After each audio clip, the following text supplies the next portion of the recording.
All that, ladies and gentlemen, and everyone else, that is called Bidenomics. That is called Bidenomics, and we are very proud of Bidenomics. Bidenomics is working. Yeah, go ahead and clap.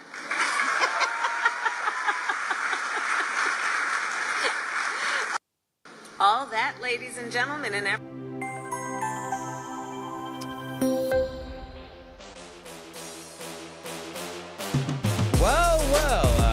Bidenomics at work. Welcome to Sin City Crypto. My name is David. Today, the markets are continuing to go down. The stock market is down 800 points. The NASDAQ is down big. The S&P is down. Japan is broken. Taiwan's broken. South Korea is broken. What is next? When will crypto rebound? Does Bitcoin have more downside? We briefly went under $50,000. Will we go visit that sub 50K again? And if we do, how long do we plan on staying there? Or was that the local and the cycle bottom? We'll have that discussion. There are people buying. Is Wall Street buying? We're seeing massive trading volume on the ETF, but is it buying or is it selling? We're going to talk about that. Also, is the Fed going to hold an emergency meeting to come in and cut rates before their September 18th FOMC meeting? What kind of rate cut are we going to see in September? And what is that going to mean for the markets? And what should you do if you're scared, if you're worried, if your portfolio's down? We're going to talk about all that and much, much more. And I'm joined with none other than my boy, Big Rob. What's up, man?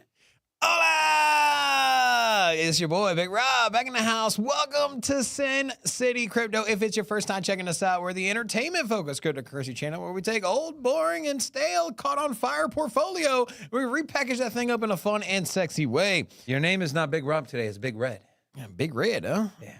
No. You know, Crit Cats said, my portfolio is burdened by what has been. It's you know... If you look at a portfolio every day, shame on you. Calm the hell down. This is a long-term play, okay? So take it easy. You know how many times I refresh? Refresh. Don't do it, man. Don't refresh, man. Why? It's fun. No, it's not fun. It's not fun. No. It's not fun. Okay. What are your thoughts, just from a sentiment perspective, seeing everything unfold, seeing those notifications? 54, 53, 52, and then sub 50K. What was kind of going through your mind? Was there something before you even opened up an app or opened up the news that you were like, okay, this is why it's going down? Okay, you want to know what I was refreshing? It was my bank account statement and how much money. And then I'm like, okay, let me go look at my credit card statements. Okay, how much do I got coming out for bills? That's every time the market dropped, I'm like, how much more money do I got in here? I'm out of money. I am just sitting there with that little. I got my DCA reserves, and I'm like, all right, how much of this do I throw in there? I mean, it's still my DCA pile, so I'm not supposed to just YOLO it all, but obviously I want to take advantage of this dip, but maybe it goes lower, So at the end of the day, I still, even with the markets the way it is, even having the conviction that I have, I still can't just throw it all in, but I have been, Robin, if you're wondering what you should throw your money in, you should watch my video I recorded today. Yeah? Yeah. It's funny because I was in studio when you recorded it. Wow, but I bet you weren't paying attention. What did you film it on? Exactly. So in a video dropping in about 2 hours, I go over my top 5 favorite altcoins that are an easy 10x with the market dip that just happened. And I threw in a little bonus, one that I believe would 50x. So you definitely want to watch that video, but a lot happened yesterday.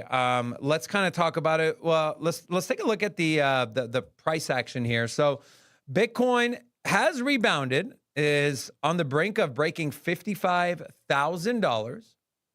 And so BTC again, 55K. This thing did get all the way down to $49,700, but buyers came in, bulls came in, brought the price back up. We saw a lot of volatility. As you can see here, the largest spike in volume we've seen since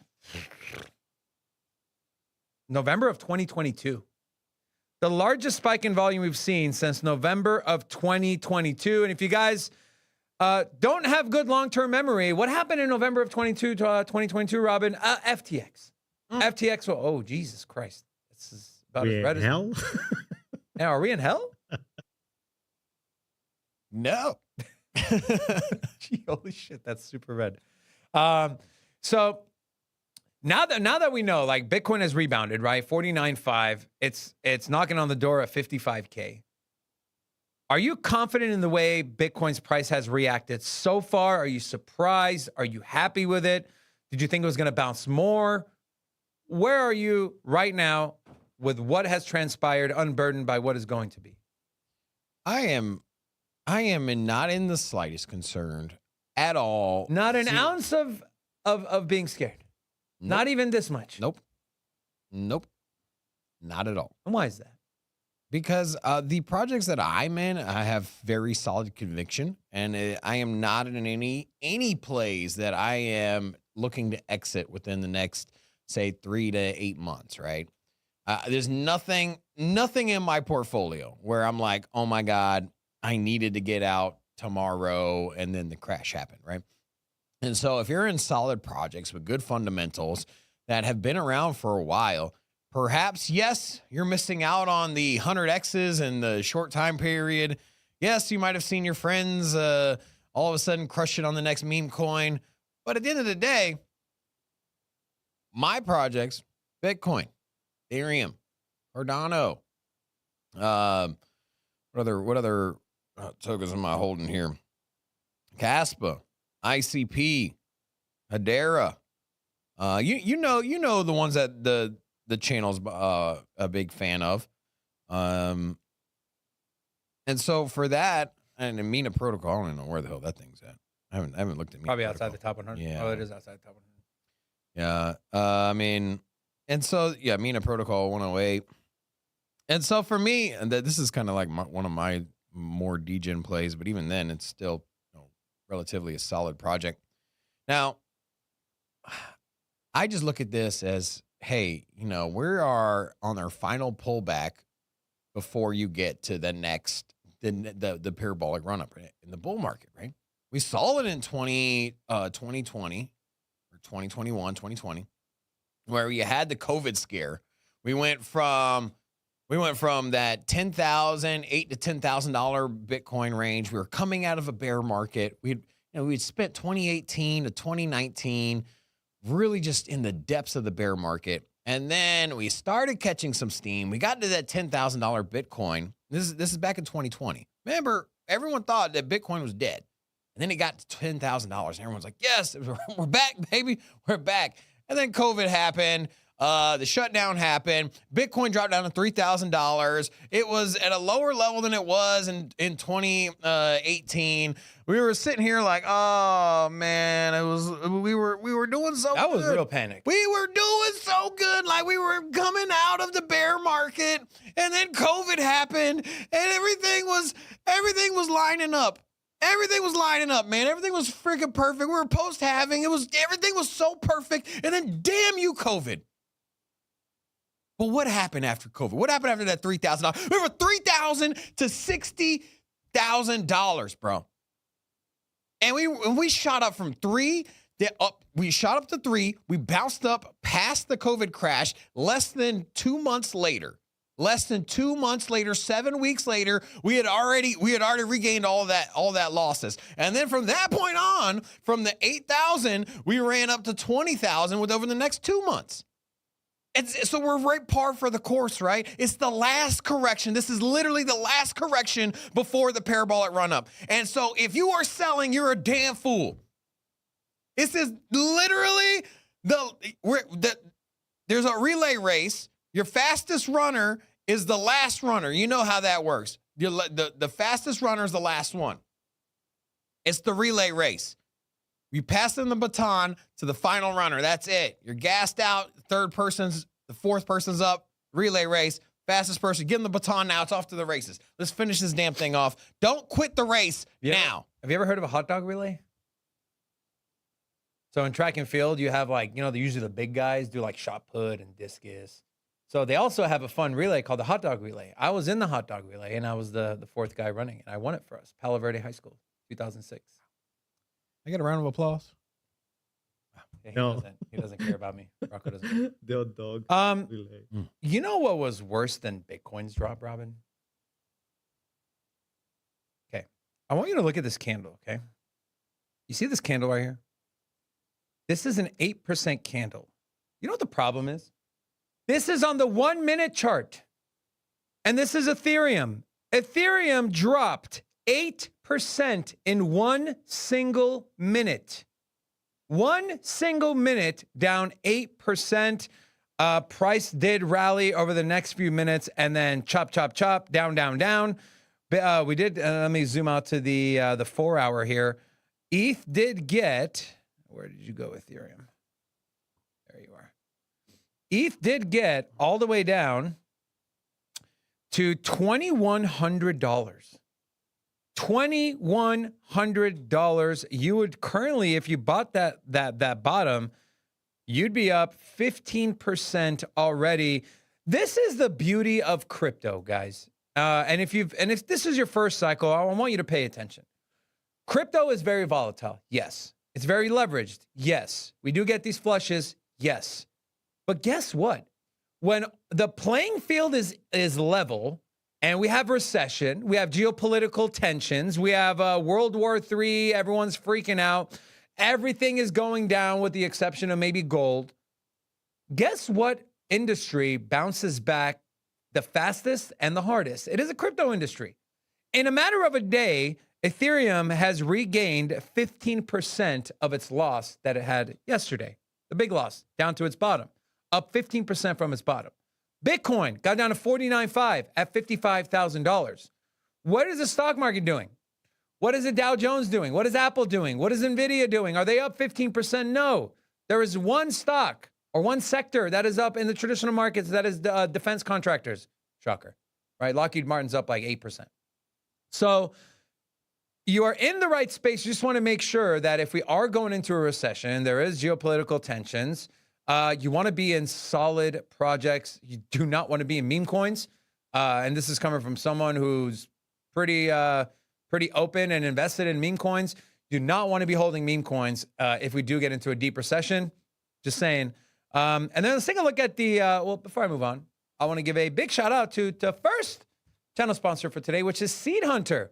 So Seed Hunter allows you, the retail investor, who might not have the money that VCs have, to be able to get into projects early and at the same prices that the venture capitals do by providing you a platform for you to log on. You can see everything, all the different projects that are having their fundraising event, how much of that money is allocated to the retail investor. With as little as $50, you can get into pre-sale private funding rounds that the VCs typically only have access to, but now you, the retail investor, will have access to it as well. You can also make money through their affiliate program if you bring on any projects, any influencers that are going to be marketing these projects, or if you invested in yourself. You go to the webpage, it has everything listed there for you. When the TGE is, what is the vesting period, what's the fully diluted value. It's got the white paper. It's got every information you need as an investor to make a decision. And so use a link in our description, set up a Seed Hunter account, and at least check out the platform and see what projects are on there. I know Space Mavericks is on there right now.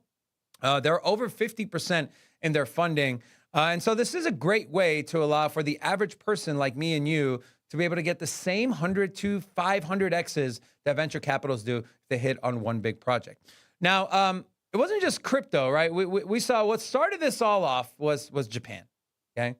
The Nikkei 225, Japan stock market, just absolutely massacred.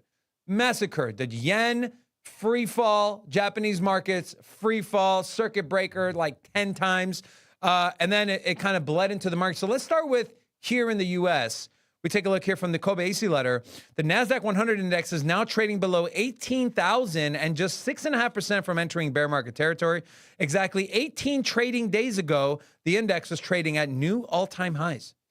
Excuse me. And overnight trading today alone, the Magnificent Seven have erased nearly $500 billion of market cap. Since July 16th, the S&P, listen to this, Robin. Since July 16th, the S&P 500 has erased $3.3 trillion in less than 30 days. That's $235 billion per trading day for the last 14 days in a row. We posted this yesterday. This is pre-market. At 1:50 in the morning on the East Coast, NASDAQ was down 6%, Robin, down 1,000 points. NASDAQ has never closed down 1,000 points, and it was trading at minus 1,000 points before the market even opened. And well, who do we have to thank for this? Jason Statham strikes again. I mean, for the love of God, how can someone be so wrong all the freaking time? Jim Cramer, this was on August 2nd, Robin. NASDAQ futures dropping as if it's the end of the world. Memo to all, it isn't. It was. It happened. I mean, he's a genius, man. You know, I'm glad you brought up Jim Cramer because I also have a juicy take from Cramer this morning on. Great. Please tell me he said we're going into depression. No, he's just talking about. Anyways, we'll let it speak for itself. Okay. Bitcoin was supposed to be but that turned out to be not as good a store of value. Store of value, thank you. Yeah, would we be safe in Bitcoin? Would have been the thought that perhaps John would. Book. That is not the case. Well, it just turns out that gold. Yeah, turns out gold. That's it, man. It's not a store of value. Interesting. What, Bitcoin? That's his words. Yeah, Bitcoin's not a store of value. He's basically saying, Bitcoin dropped with the market. I thought it was a store of value. You guys are falsely advertising Bitcoin's utility here. So let me ask you, like seriously though, like take the bias out of it. Like seeing how Bitcoin has reacted to events like this, would you call it a store of value right now? What is a store of value? Just to protect against inflation over the long term, over a long term period. Protect your wealth.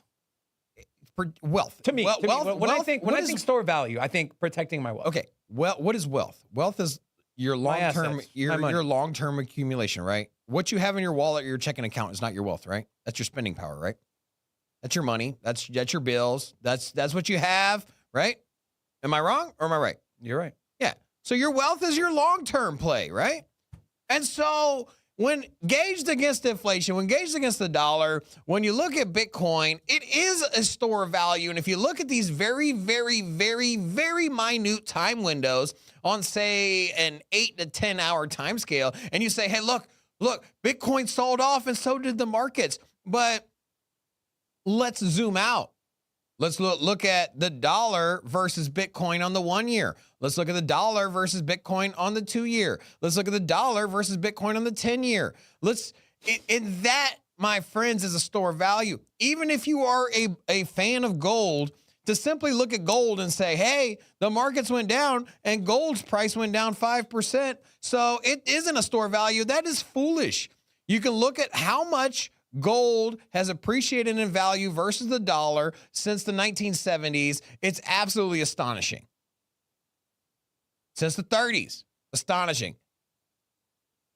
How much would a house cost in the 1920s? $8,000. How much did a house cost in the 60s? $30,000. How much did a house cost in the 80s? $60,000. Robin, is that because the asset's appreciating or is it because the dollar is depreciating? Yeah, and yes, it takes a little more. The houses are a little bit more complex. There's wiring and building codes. So it costs a little more to build a house nowadays than it did back in the 50s. That is true. However, still, the inflation is measured in its purchasing power, and it's been eroded over time. And so these little small little windows, throw that, get it out of here, right? Look at Bitcoin against the dollar in any macro sense. It wins. It wins over inflation every single time. And so just to simply try to prove that you're right, your narrative is right, and that something else is evil or whatever it is, that's what they're doing. They're just taking these little windows. But now when the price of Bitcoin moves up by 15%, it's not like he's all like, yeah, you know what? This is a great store of value. Look at this. Like, no, he only does it when it conveniently fits his narrative. And his narrative has been he's negative Bitcoin. And you know what? Bitcoin had a big drawdown. And he's like, well, store of value. You know, I want to give a big thank you to Peter Schiff. You know, we always have like social tops and bottoms, right? Like when that rapper got Solana tattooed on his forehead, that was like a logo top. You know, when Jensen Huang signed that lady's breast, right, the bra, the shirt, that was a local top, right? Well, yesterday Peter Schiff did an entire space shitting on Bitcoin, and looks like that was a local bottom. So a big thank you to you, Peter Schiff. I'm curious. I'm curious to get Rocco's take on here. What are your thoughts, Rocco, on how the market moved, and then can you say comfortably right now that Bitcoin is a store of value? I think right now it's definitely a store of value for people that are into it. We just we live in our own bubble. I don't think everybody realized that we are a minority on the world that use Bitcoin. So you got to think of most of the people are in the legacy finance and the stock market. That's where they're looking into it. So for us to look at our portfolio and, for the people that have been in the space for a while, for us it's normal. But I don't think that's is the reality we live into it. So definitely Bitcoin is a store of value, but whoever is on the legacy finance is looking more into silver, gold, and other maybe commercial real estate. And there's things where we are. No, I don't know. That's my opinion. So that's interesting. So what he's saying is, to us, it's a store of value, but the TradFi it's not. But isn't it like? But the point is to get it to be a store of value across all mediums, right? It's not that it needs to get to be a store. It's just a hard asset with a finite supply. So by design, it is a store of value. It doesn't need to fit in any box. It doesn't need anyone's approval.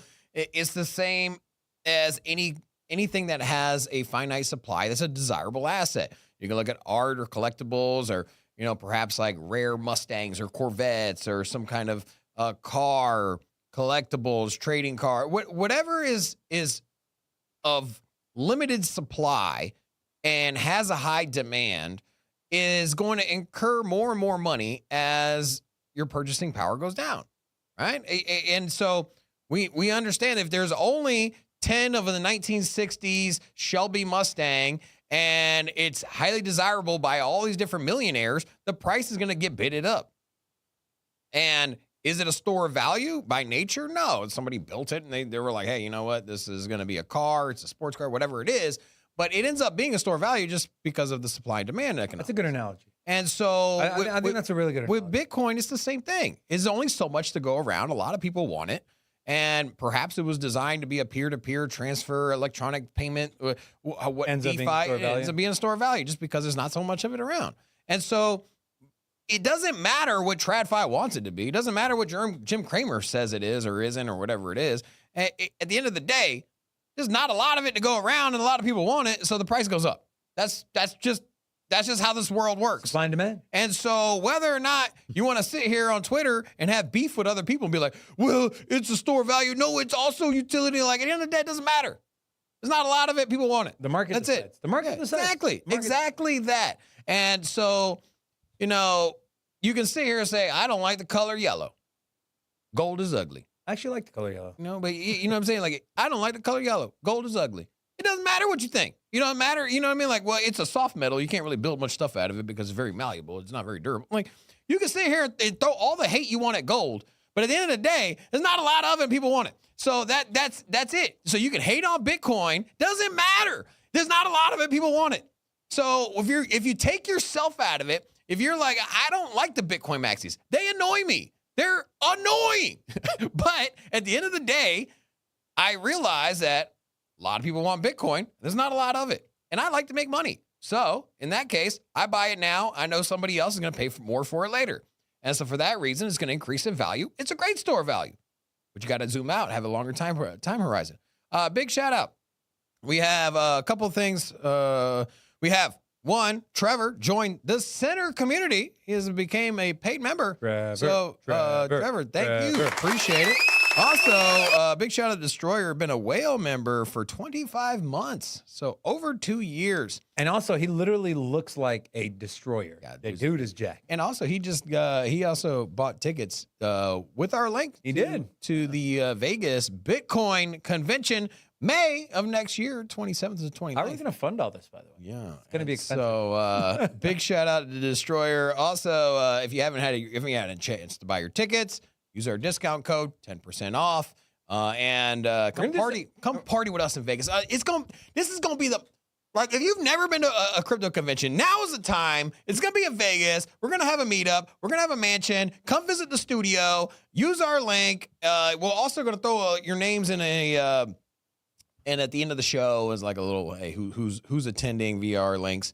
Also, Army Piper said, take a look at gold. That's also down. And he gave a $1.99 super chat for that. And so gold is down. This is on the 5-day. You can see that it was. Oh my God, it's not a store of value. It crossed over $2,500 and spilt off here. So, you know what? Everything in the markets are down, not only just Bitcoin and the indices and all that. So, yeah. Let's take a look here. As mentioned, what kicked it all off is none other than Japan.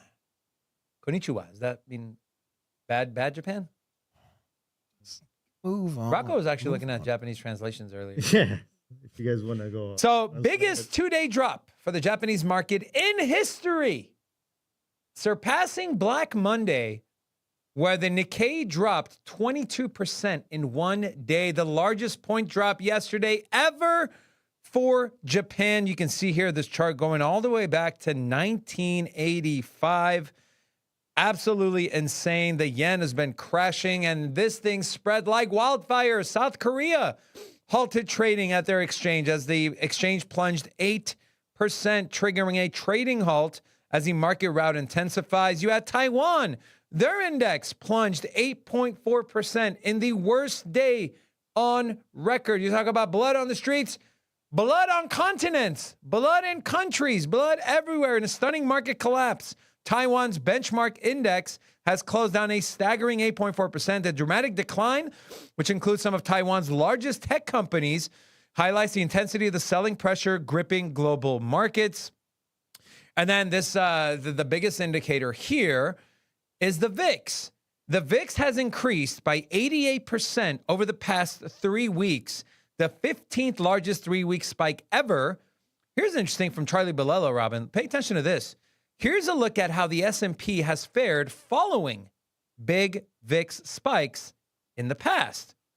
So here we have August 2nd, up 88% in 3 weeks, right? The biggest VIX spike over 3 weeks came in 2020 during COVID. 1 year after, the S&P was up 48%. 2 years after, the S&P was up 60%. March 6th, 207%. Up 31% on the 1 year, up 50% on the 2 year. Let's go back to 2018. 1 year after the VIX was up 158%, the S&P closed up 5.4% over 1 year and up 32% over 2 years. And let's go the farthest back we can go on this list. Let's go back to 2008, right? The VIX was up 118% in 3 weeks. 1 year following, Robin, the S&P was up 22.3%. 4 years following, the S&P was up 73.7%. What trend are you seeing here, Robin? Green, green, green, green, green. Where are we at now? Right here, baby. Right here. With the exception of 2021, where we saw the first year down, and then it was up 4.6% second year. So I guess this kind of goes to your thesis as far as the market's rebounding. But remember, this is on a 1 year time frame.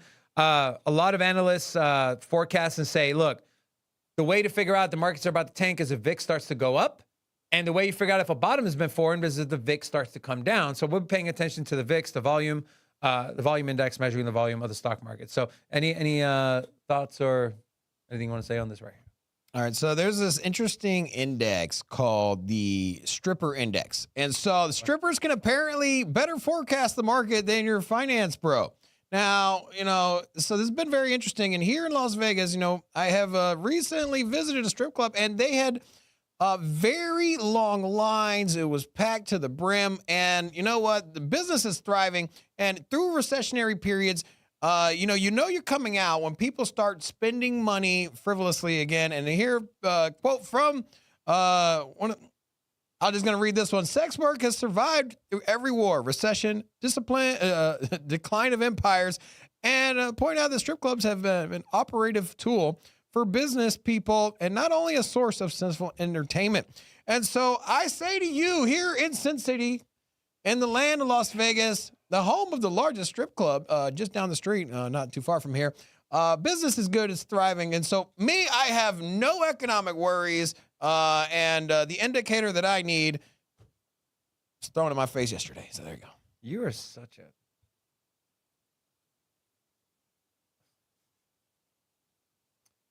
I don't have a segue. I just. Okay, I need the price to go up. I can't take this anymore. Every day I am checking the price and it is dipping. Every day check the price, bad price. I can't take this anymore, man. I have overnators by a lot. It is what it is, but I need the price to go up. But I need the price to go up. If you're selling, think about this man. He that needs the price to go up. Is that Paris, the water, the people swimming in the Seine River? Oh my God! Did you guys see that? They have one of their events is swimming in the Seine River, which is polluted with E. coli, and you got Olympic contenders, right? Olympians that are just like they swim in there, and they get out and they just start vomiting violently. Don't be surprised if a few of them get hospitalized. Oh, no, one already had abandoned because they did. So, yeah, good. They should have never even done it in the first place. Terrible idea. All right, now we talked about everything that's crashing. Well, are people buying? Right? No, we're buying. Except I'm not buying because I'm out of money right now. Rob's buying. He said. I'm sure Rocco's also buying. And I did this poll yesterday. And Rob, I want you to answer this question. Do you think Wall Street will buy the Bitcoin dip tomorrow? So out of 143 votes, 55.2% said yes. Volume is up. Which you know what? Let me just show the volume now. Right here. This was at 7:30 in the morning Pacific time. BlackRock spot ETF surpasses 1.55 billion in trading volume in the first hour. First hour, only BlackRock trading volume over $1.5 billion. Now, this could be buying and selling, right? Of course. Yeah, 100%. So you think once those numbers come out, Rob, at the end of the day here, in about two and a half, 3 hours, you think Wall Street bought the dip? I don't think so. I don't think so either. No. Yeah. I think Wall Street is trading the volatility. And I think Wall Street is getting in and out of their positions, even if it's swing trades or some sort of leveraged play outside of what is indicated on the spot market. But I don't think that Wall Street was panicking and moving into what they deem a store value. And I don't think that they were looking at Bitcoin as a massive discount in the market of all red. I think that a lot of it was a reaction to say, hey, well, where are we bleeding? What can we do? Obviously, the smart money's coming in and buying. But what were they probably buying? I think the smartest people were out here buying AI and sectors that are expected to rally by the end of the year. You also got to think that if there is a change in presidency and you have Donald Trump come in, it's going to be beneficial for certain markets. And so I think that now if there's a market that you have conviction in or a company that you have conviction in with the change of the executive office, I think that now is probably the best time to pick some up, right? And so I think that's what Wall Street was doing. I think at a lesser extent was probably Bitcoin. I do think that there are smart people. I wouldn't be surprised if at the end of the day we hear like El Salvador bought the dip.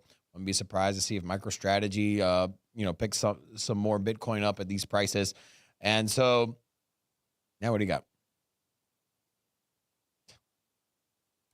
I did not see this headline. They have been very outspoken when Bitcoin pulls back to that they're buying, and I missed this one. So you know who else I was buying, just speculating. Look at this. Mr. 100? bought 1,340 Bitcoin in 24 hours. You know, man, he just does it show? Who is this man? Does it show his sells? Because you know what? Like 2 weeks ago, he sold a lot of Bitcoin. It does, but not in this screenshot.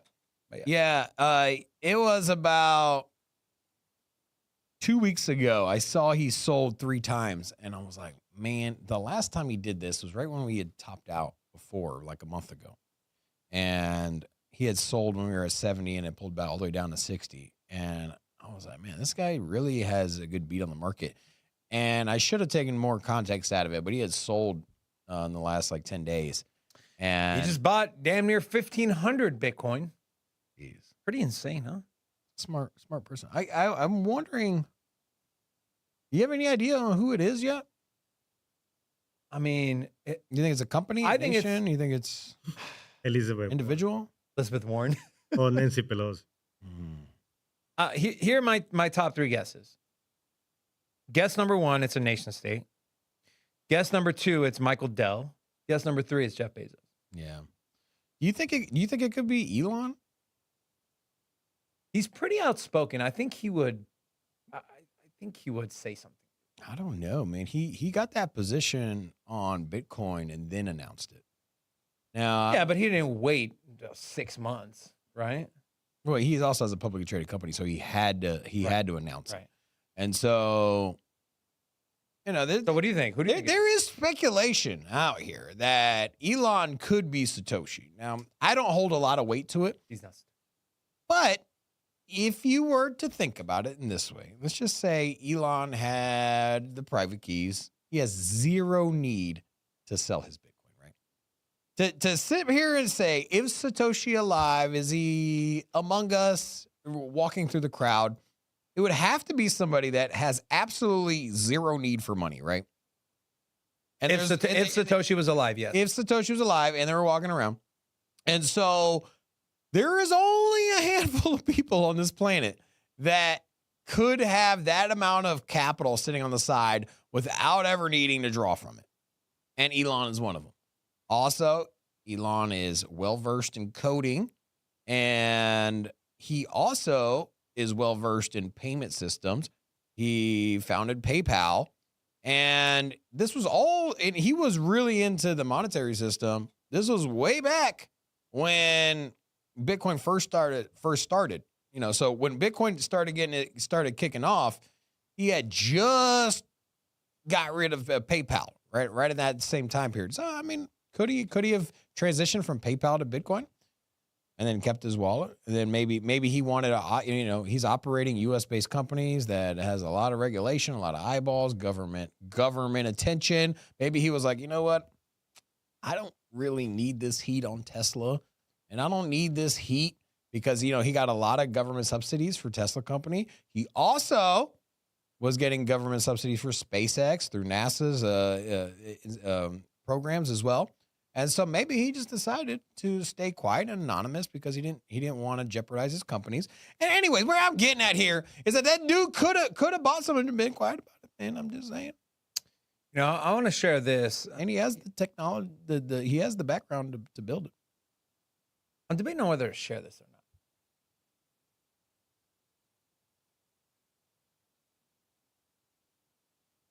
No? Okay. All right. So there's another company, or not company, but pension fund that is buying. And it is the 4th largest hedge fund in all of the continent of Europa. Capula Management, the 4th largest hedge fund in Europe, discloses $500 million of holdings of the Bitcoin spot ETF. So, guys, there are buyers.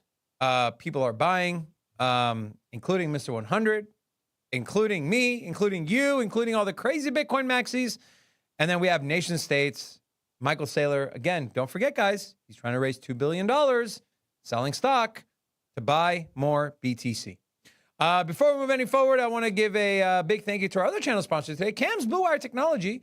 CAMS is the leader in networking, IT, and cyber solution for your company and business. So if you run a business, give them a call, pick up the phone, visit their website. You see it on the screen here shortly, or click the link in the description of this video. Also, and we're out here trying to raise awareness and every once in a while, there's a cause that we try to bring to the forefront. And so, Dude.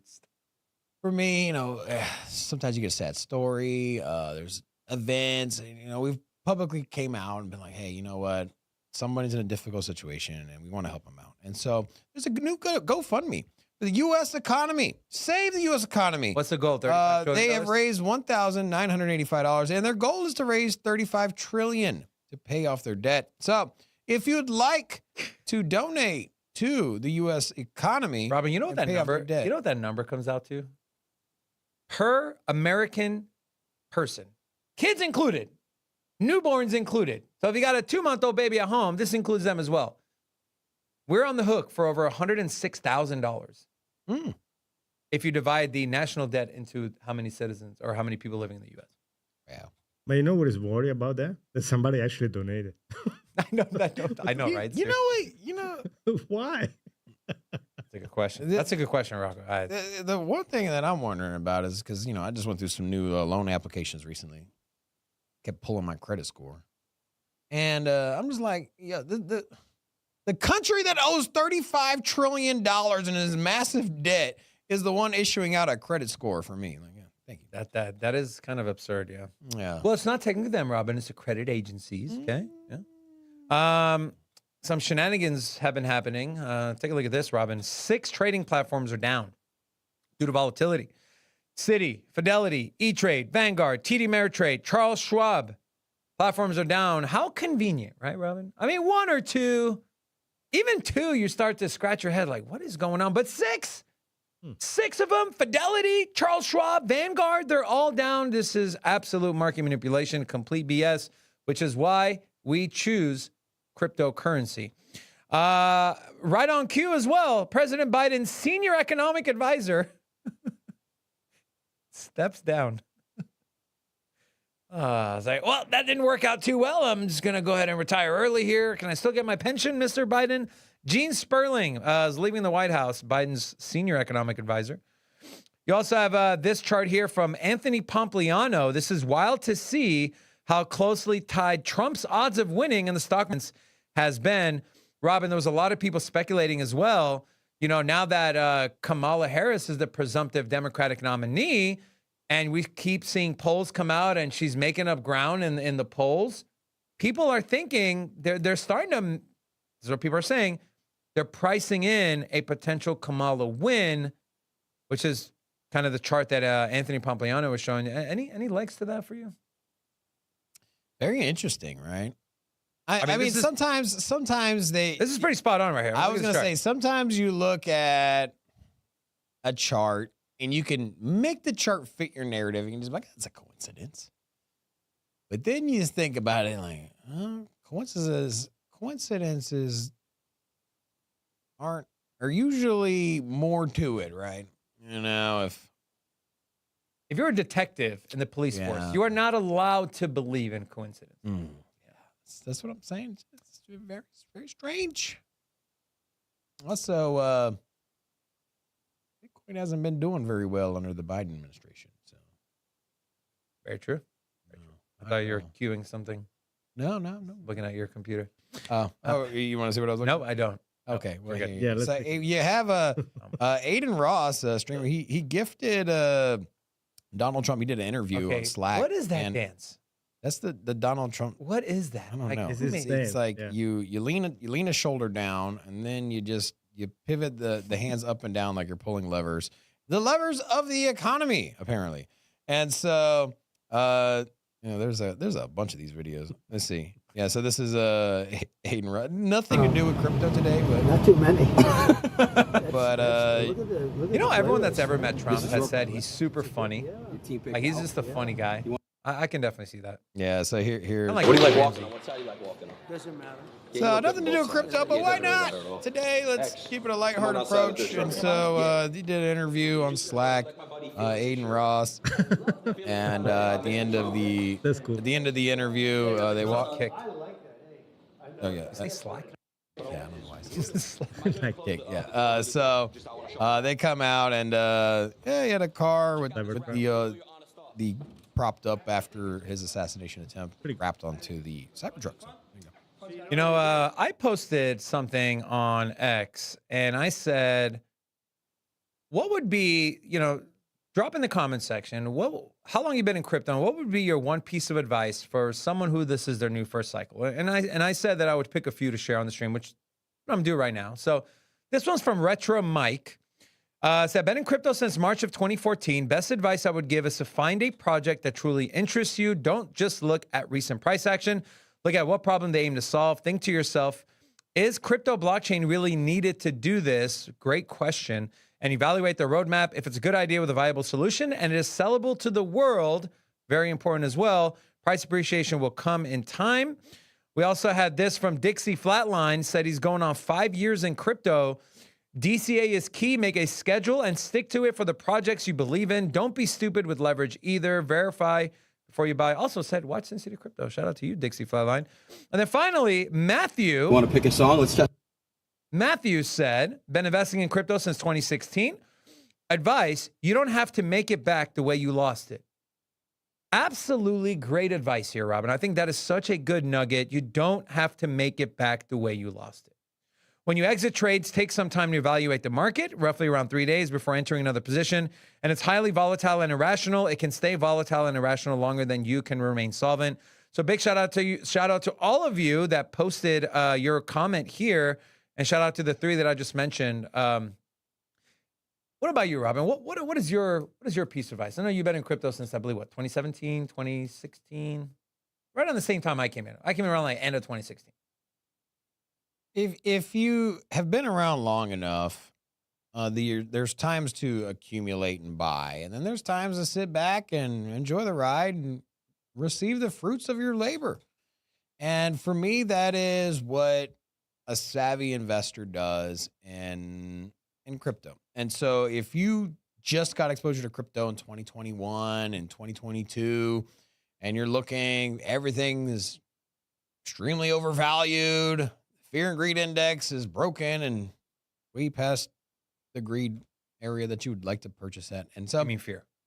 No, greed. Yeah. Who wants to purchase that greed? That's what I'm saying. Oh, yeah. Is that you don't, if you got in at that time, it's not a good time to buy. Right. And those historically have never been a good time to buy. And so you look at these, if you know what you're doing in crypto, you look at these as opportunities, right? You look at these as time to buy. And then honestly, it's really not that far off where we were. If you look at the Bitcoin chart, we're at 53,000 right now, right? And so you go back, we were at 53,000. Wait, we're at 53? Yeah, 53.4 right now. So we're going down. A little bit, yeah. Oh, so shit. So the last time we were there, back in February, so 6 months ago. So it's not like, okay, so if you bought Bitcoin and you got your very first position on Bitcoin, like your very first Bitcoin buy happened to be within the last 6 months, sure, you're down a little bit, 10% maybe, but that's about it, right? And so if you zoom out, I mean, you're fine on your Bitcoin position, regardless of where you bought in at. You might be down a little bit, but you look at these opportunities as a buying opportunity. And so, if you bought any Bitcoin in the last 6 months, now it's cheaper than before. And so if you bought Bitcoin at 60,000, 65,000, don't look at it like, damn it, I bought it when it was at 60,000. Look at it now like, oh, hey, I can get some more. It's cheaper than it was just to go. Like, exactly. Like, imagine if you keep this mentality that I have to routinely buy Bitcoin, and it is a requirement for myself to buy Bitcoin. I just say, hey, I need to buy Bitcoin no matter what. If you look at it in the same way that you do buying groceries, let's just say you have to buy groceries because, well, you need to eat and feed yourself and feed your family. So every 2 weeks, you go out and buy groceries, whether you want to or not. Are you upset if the grocery prices drop all of a sudden? If that basket of groceries is now, instead of $250, it's $180, you're going to be like, damn right. Hell yeah. Or are you going to sit there and be like, damn it, and you know what? I bought this damn grocery basket 2 months ago and it cost me a lot more and I'm really mad that it's cheaper now. It sounds absurd. It sounds stupid to even say that, right? Why is it any different buying Bitcoin or a hard asset? And so if you bought Cardano at 50 cents or 60 cents or $1 and you're looking at your portfolio and you're pissed off, you need to look at it completely different. Shift your view here. You need to be like, well, damn it, I need to buy more because I bought it at $1. And if I buy a bunch more at 30 cents, then my average buy now is not even $1 anymore. Now my average entry price is 60 cents. 70 cents. So that's my advice to you is when the prices are down, you buy, and then you just chillax when this thing kicks off. And the kickoff, the bull market run that we're about to see, it's right around the corner. And if you don't believe that the 4-year cycle is not going to happen, then, well, then just ignore history, right? Ignore history. Ignore basic fundamentals to market to market price. Supply shock. 900 Bitcoin mined a day 6 months ago. Now we're down to 450. There's less of it. And there's a lot more demand. BlackRock, how many billion dollars of volume this morning in 1 hour? 1.5. $1.5 billion. The demand is there. The companies are buying. Nation states are buying. Mr. 100, who the hell he is, I don't know, he's buying. And so everybody is buying, and there's not a lot to go around. We're post-halving. This thing's going to go up, and so is all of crypto. Not all. Well, not all of it, but majority of crypto is going to go up. Now, some will underperform Bitcoin, and so that's a great measure of an investable product. If your crypto can't outperform Bitcoin, you need to look somewhere else. If you don't think your Bitcoin is going to outperform Bitcoin, look somewhere else. Because at the end of the day, outperform Bitcoin in a bull market, and then at some point take profits, move into Bitcoin in a bear market. Because it can withstand a storm. You know, there's one person or one company that doesn't believe it's a crash, that believes it's a healthy correction. There's none other than Goldman Sachs. So this is a video on Bloomberg from very early this morning. So let's take a listen here. It's been a long time that we had a correction, and I think that's important to keep in mind. And we turned tactically a bit more cautious 3-4 weeks. I guess my laptop's not pulling up. No, I can see it. Anyways, what he was saying is pretty much is, hey, this is a healthy correction. Would you call this a healthy correction? I don't know. Interesting to me, but I'm watching if you want to pull up that video, Rob, I'm watching a Bitcoin chart. This is Bitcoin is at 53,276. Of course, I mentioned geopolitical issues, the whole thing overseas in the Middle East. There's rumors going around that certain parts of the Middle East are being attacked. And so just a lot of uncertainty. And so traders, markets, they do not like uncertainty. They like certainty, right? Watch what happens if a pro-market candidate gets elected in November. Watch what the markets do. Watch what the markets do when the Fed finally comes out and cuts rates. And it's no longer just speculation, right? I did a poll. Will the Fed call an emergency meeting before September 18th? Out of 140 votes, 67% of you said yes, they are going to call an emergency meeting. If they don't, though, the next meeting is September 18th, and 83.5% is where we are at for the CME for not a 25 basis point rate hike, but a 50 basis point rate hike in September, on the September 18th FOMC meeting. By then, you guys, we'll get 2 more CPI prints, and we'll get another jobs report with the unemployment rate. So I think 50 basis points, if the conditions are the same or similar. We're cutting by September. We're cutting in September for sure. My question here is, will we cut before? Yeah. So there's that video, yeah. Yeah, so here's Goldman Sachs. Real quick, I'll just play this one. It's been a long time that we had a correction, and I think that's important to keep in mind. And we turned tactically a bit more cautious 3-4 weeks ago, roughly.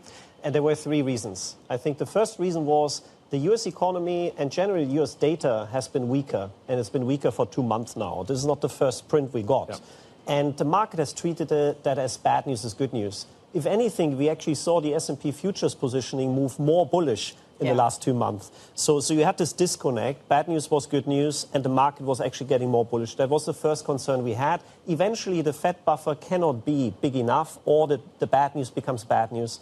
The second reason was valuation expansion in the tech space. I think last year, the Magnificent Seven, a lot of the performance was actually driven by earnings revisions. This year, a lot by valuations. So our team, David Kostin and so, they were really highlighting this earnings season, high bar to beat. And the third reason was the US election uncertainty picking up. So all of these factors have actually materialized, and they've contributed. There's that but US of election course, as you were saying, the most important has been market the US indicator. data weakness. I think the US data weakness has also surprised us a bit. Our economists are not that worried, and we can discuss that. But all in all, I think we're dealing with a correction that, it's a terrible word to use, but it's somewhat healthy. You've had a very strong run this year. Positioning was a bit too bullish. The data picture has been a bit more mixed. We have more election uncertainty coming up. And I think to some extent, it's a healthy correction. Now, that's healthy very correction. interesting. So you have a couple takeaways here. One, you got Goldman Sachs saying that the writing was on the wall. They were kind of positioning themselves for a major correction, which, by the way, how come you didn't tell us this, man? I didn't see any of this. Everything I read was super bullish. We're yellowing into everything that's speculative. Are you mad at Goldman Sachs? Yeah, I'm a little upset. But so he had said there's a couple takeaways here. One was, hey, the election, right? The election uncertainty was not boding well for the forecast of the market. And so, you pulled up that chart where you had a correlation between the odds of Trump winning and the S&P 500, and that they were moving in tandem. And when you had a drawdown or expectation of Trump winning, we've had a drawdown in the S&P 500. That's very interesting. I don't really know where to unpack that at, or I don't know how to, address that in crypto form. I'm just saying, hey, you know what? I can't tell you what the polls are going to look like, because those things are manipulated. Let's just be honest. But yeah, there's that. Also, another big takeaway from there was that we've gotten used to the bad news is good news, right? Hey, the Fed, they need more bad news to cut rates, right? We kept hearing that, right? Oh, the jobs numbers came in really, really strong, and so there's no chance they're going to cut rates right now because the economy is strong. So we're not going to cut rates. And so these bad news events have been bullish narratives for the market. And what he was saying there is like, hey, at some point that's going to flip, right? At some point, bad news is going to be bad news. The market's going to react accordingly. And, you've had unemployment shoot up, and people are losing their jobs, and the economy is just not strong. And at some point, the market is going to say, all right, something's got to give here, right? We can't just simply be like, okay, bad news, bad news. Bad news is good news, the Fed. So, interesting to see. And so at the end of the day, will the Fed overreact? Will they be reactive and just call an emergency meeting? That's where I'm at. That's where I sit at, is just, I think that over the course of the next week, maybe 2 weeks, if the selling continues, the red in the markets continue, I think that there is a high likelihood that the Fed will step in and have an emergency meeting and cut rates, maybe 0.5%. And that would align really what we saw back in 2020 when we had the COVID crash, and then we had cut rates down to 0. And we know what happened after that. Everything rallied, and Bitcoin basically just took off and went to all-time highs over a short period of time. And then what happened? They raised rates, and then in came the bear market. And so will we see that same environment again? It looks like it's shaping up to be that. It looks like it's playing out per the blueprint of 4-year cycle. And so what else do you need? All right. More money. I need more money. You need more money? To buy the dip, yeah. Yeah. The boy out of money to buy. Anyways, that'll do it for the show today. Guys, want to give one more thank you to CAMS, Blue Wire Technology. If you want to learn how CAMS can help your business scale and grow, visit bluewiretech.com. Also, make sure you got your notifications on in about 55 minutes. Let's call it an hour, hour and a half. We'll have our uploaded video coming up. Which 5 altcoins are an Absolute easy 10x from current prices from the market dip. Yesterday coming into this morning, we share those with you. I'll give you a little teaser. Near Protocol and Cardano are one of them. So which are the other three? And I got an extra one in there at the end. You're going to want to watch the video to find out. And with that being said, Rocco, thank you so much for tuning in, guys. Don't be afraid. Buy when others are fearful. Sell when others are greedy. That is about as good of advice as you can get. Come back tomorrow. Same place, same time. Love you guys. Sin City, crypto. Everybody know we here for entertainment and info. Gonna show you how to get that big dough. So every day stay tapped in. For big facts, no capping. With Bitcoin, if you're in, then you win. We divide the pie with no fraction. It's Big Rob, David. I split the game, but they gave it. Named according to your favorite. I got dry powder, why save it? To the OGs, new beginners. Special shout out to the well members. Buy the dip, sell winners. Ain't really nothing you can tell sinners. Tune in for the latest new flavors. They gonna teach us mean coins. They polarizing like barbecue chicken pizzas. I laugh with a major grin. Laggers, we trade them in. Baddies, they came to sin. And sinners gon' play to win. Screaming, hola, till my bags are flowing over. Hold ya to the moon and to the solar. Won't I? Don't be letting FOMO control ya. It's over when the finger tornado close ya.